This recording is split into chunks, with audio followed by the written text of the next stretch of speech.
قرآن کہتا ہے کہ میں جسے چاہوں لڑکا دوں, جسے چاہے لڑکی دوں, جسے چاہے دونوں دوں, جسے چاہے کچھ نہ دوں. تو جب یہ قرآن کہتا ہے تو اللہ ہی دینے والا ہے. ہم کیوں اتنا اللہ سے نراش ہوتے ہیں؟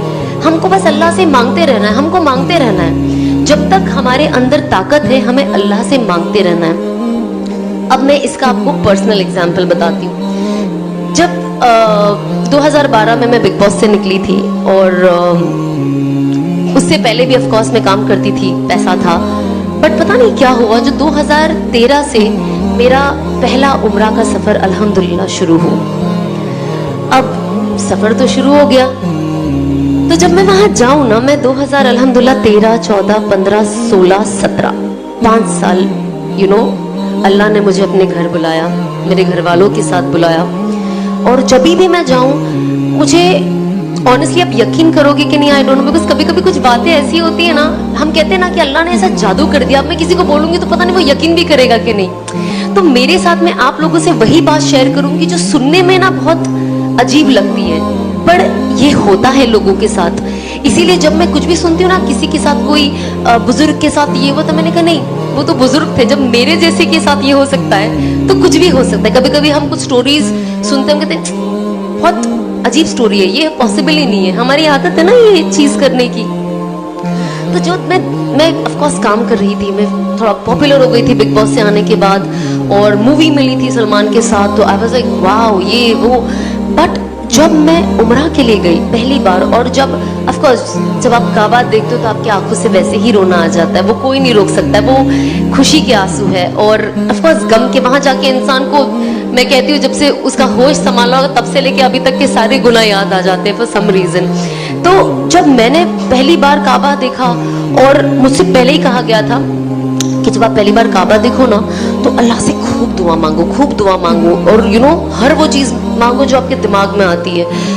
اور میں نے سوچا جب میں جاؤں گی تو میں اللہ سے مانگوں گی کہ اب جب میں نے کعبہ دیکھا ہے تو لوگ کہتے ہیں کہ جو مانگو کعبہ پہلی بار دیکھ کے دعا قبول ہوتی ہے, دعا تو ہمیشہ قبول ہوتی ہے. بہت ساری یہ روایتیں نا میں نے اپنی لائف میں توڑ دی. میں نے کہا یہ سب من گڑت کہانیاں بند کریں, لیکن آپ تو کعبہ صرف دیکھنے میں ہی اللہ کی کتنی کہتے 20% رحمتیں اترتی ہے, جو اوور آل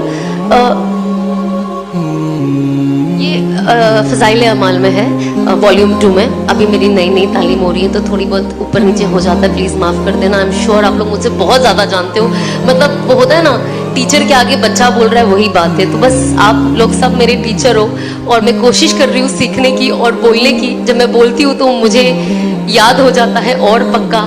اور آپ لوگوں کو ہر چیز بتانے کا صرف یہی نظریہ ہے کہ وہ عمل میں اپنے اندر لے آؤں, کیونکہ ہم کو سب کو شیطان سے بچنا ہے مرتے دم تک. تو جب میں وہاں گئی نا تو مجھے ایسا لگتا تھا پہلے میں جاؤں گی نا, میں کہوں گی اور پکچریں دے دے اللہ میاں مجھے, اور کام دے دے, اور پاپولر کر دے. میرا دماغ میں یہی تھا. پر اب یقین نہیں مانو گے, جب میں گئی اور میں نے پہلی بار کعبہ دیکھا, میرے دل سے یہ دعا نکلی کہ اللہ مجھے ہدایت دے دے.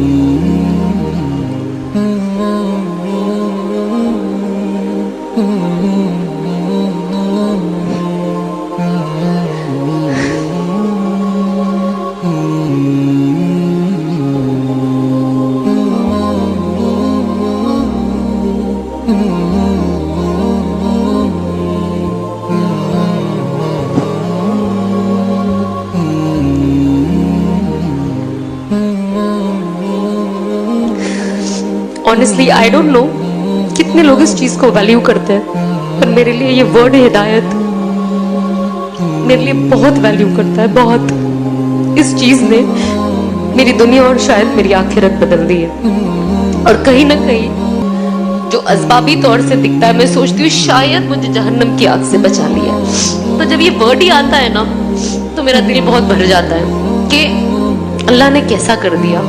مطلب جب ہم پڑھتے ہیں نا قرآن شریف, اور اس میں لکھ کے آتا ہے کہ اللہ جسے چاہے ہدایت دے. تو جب میں اینڈ آتی ہے نا ایک اور کہ I was lost and he found me and he guided me, میں گمراہ تھی اور انہوں نے مجھے صحیح راستہ دکھایا. تو میں قرآن شریف ابھی بھی جبھی بھی پڑھتی ہوں, اور جب وہ آیت آتی ہے اور میں پڑھتی ہوں نا, میرے آنکھ سے آنسو ایسے ٹپ ٹپ گرنے لگ جاتے ہیں, اور مجھے رکنا پڑتا ہے کچھ وقت, کیونکہ میں خود ابھی تک یہ ڈائجسٹ نہیں کر پائی ہوں کہ اللہ نے زندگی میری کیسے بدل دی. بس اللہ استقامت دے اور آخری دم تک ہدایت پہ رکھے اور ہدایت پہ موت دے.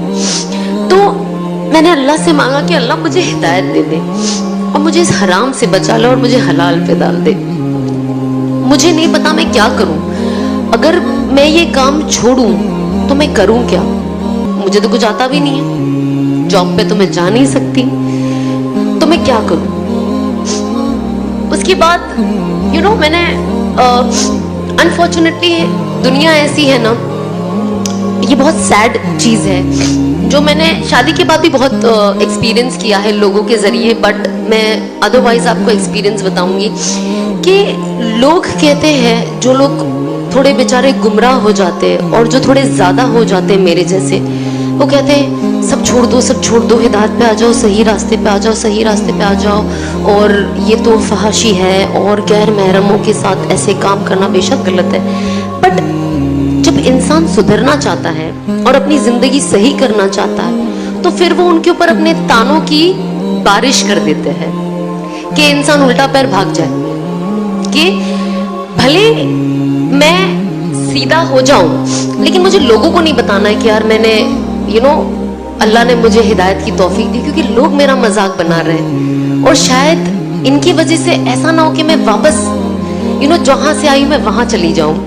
کیونکہ انسان کمزور ہوتا ہے نا, انسان تانے, آج ہم گھر میں تانے سنتے ہیں تو کیسا لگتا ہے کہ گھر سے بھاگ جاؤ, ہوتا ہے نا کبھی کبھی فیلنگ, بھاگنا نہیں ہے بٹ وہ فیلنگ آتی ہے نا ایک انسان کو. تو جب اتنی سی چیز پہ جب آپ کی امی آپ کو کچھ بول دے یا کچھ ایسا ہو جائے تو انسان سوچتا ہے یار کتنا, کیوں ایسے یار, مجھے کیوں تانے دے رہے, انسان کتنا روتا ہے. تو آپ سوچو جو انسان چینج ہو کر آتا ہے, جب اس کے لیے یہ سب بولا جاتا ہے تو وہ چیز لینا, ایکسیپٹ کرنا بہت مشکل ہو جاتا ہے. اور بہت, کیونکہ وہ آلریڈی اتنا ایموشنل ہوتا ہے کہ آپ اس کو کچھ بھی بولو اس کا ایموشن انٹو 10 ٹائمز بڑھ جاتا ہے. تو سب تو کہتے ہیں چھوڑ دو, چھوڑ دو, صحیح راستے پہ, صحیح راستے پہ. پر جب انسان اگر وہ لڑکی ہے خاص طور پہ, اگر وہ چیزیں چھوڑ دیتی, صحیح راستے پہ آ جاتی ہے, تو کوئی دینی گھر اسے اپنا بیٹا نہیں دیتا. تو جب آپ اپنا بیٹا نہیں دو گے تو اگر وہ لڑکی صحیح راستے پہ آ کے صحیح چیز اپنانا چاہے گی تو وہ اس میں آگے کیسے بڑھے. ہم جب یہ بات آتی ہے نا قربانیوں کی, اور جب ہم حدیثیں پڑھتے ہیں تو ہم نا یہ سارے ایگزامپلز لوگوں کو تو بہت اچھے سے دے دیتے ہیں, بٹ جب وہ اپنے پہ آتی ہے نا تو ہم وہ کرنا پسند نہیں کرتے. اسی لیے میں میرے ہسبینڈ کی بہت زیادہ شکر گزار ہوں, اور ساتھ ہی ساتھ میرے ساس سسر کی, جو یہ سارا سچویشن دیکھ کر مجھے خوشی خوشی ایکسیپٹ کیے. میرے ہسبینڈ نے ایک اتنا بڑا اسٹیپ لیے, کیونکہ ہوتا نا جو انسان عالم ہوتا ہے تو ان کے جو سراؤنڈنگ والے ہوتے ہیں وہ ان کا دماغ, کچھ لوگ, ناٹ آل, کچھ لوگ ایسا دماغ میں فطور بٹھا دیتے کہ سامنے والا جو کچھ کرنا بھی چاہتا ہے تو اسے نہیں کرنے دیتے, کیونکہ اس کو اتنا ڈاؤٹ فل کر دیتے ہیں کہ آپ تو اس سے شادی کر رہے ہو, یہ ٹکے گی کہ نہیں. مطلب میری نکاح پہ تو ایسی ایسی باتیں اٹھی تھی, میں ٹکوں گی کہ نہیں, شادی میری 6 مہینے بھی نہیں ٹکے گی اور میں واپس وہی ہو جاؤں گی جو میں تھی. اور میں اللہ کو یہی کہتی تھی کہ اللہ مجھے صبر دے اور ان سب کو دکھا دے کہ یہ لوگ کتنے غلط ہیں. اور شاید جب وقت جائے گا اور لوگ دیکھیں گے تو شاید اپنا نظریہ بدلے. مجھے جو چیز سے میں گزر رہی ہوں ابھی, اور جو تکلیف چیزیں سن کر مجھے ہو رہی ہے, لیکن میرے کچھ چیز کو لوگوں تک ایسے پہنچا کہ میرے بعد آنے والی لڑکیوں کے لیے آسانی کر دے, تاکہ میرے جیسی جو اور لڑکیاں ہیں وہ اپنی زندگی کا رخ بدلے. اور انس کو دیکھ کر جو لڑکے ہیں وہ یہ کرنے کے لیے آگے بڑھے کہ ہمیں لایا گیا, ہمیں باتوں کے لیے تو نہ لایا گیا ہے. میں تو یہاں بیٹھ کے بڑی بڑی باتیں کر سکتی ہوں, بڑی بڑی باتیں کر سکتی ہوں, لیکن اگر میں وہ عمل نہیں کرتی ہوں تو کوئی پوائنٹ ہی نہیں ہے. اور اللہ کہتا ہے نا کہ جب آپ دائی بنو اور جب آپ لوگوں کو کچھ بولو, اگر میں آج آپ کو بولوں گی نا کہ آپ کو 2 رکعت نفل پڑھنی ہے تو مجھے 4 رکعت تو ایٹ لیسٹ پڑھنے والی ہونا چاہیے, تب اللہ میری باتوں میں وہ وزن دیں گے اور وہ زور دیں گے جو آپ لوگوں کے دل میں جا کے اترے گی. ورنہ صرف باتیں یہاں سے سیدھا وہ ڈور کے باہر ہوا میں نکل جانی ہے. کہ اللہ کہیں گے جب یہ خود ہی کچھ نہیں کرتی ہے تو آپ کے دلوں میں لانا مشکل ہے نا. تو یہ بہت ضروری ہے کہ ہم